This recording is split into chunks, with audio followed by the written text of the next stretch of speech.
All right, real quick, y'all. I got a 2011 Ford Edge, but this will go for any Ford with a 3.5 in it. Doing a thermostat on it real quick.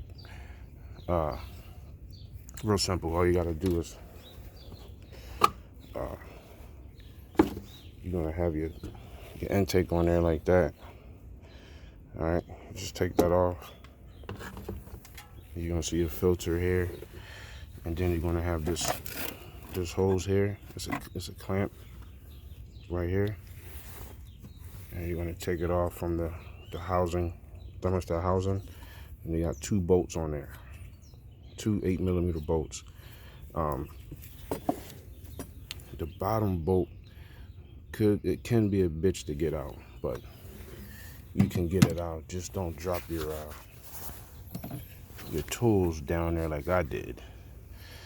And it's a snap-on mini thing, so you know I had to get it. You know what I mean? Shit costs $100 and something for that.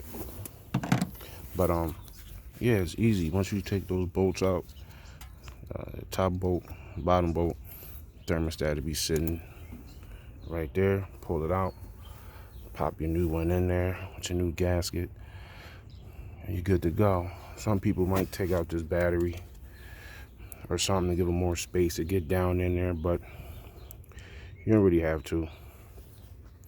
Real quick and easy, and then all you gotta do is fill it up with coolant, bleed it the right way, make sure you got hot air, some heat.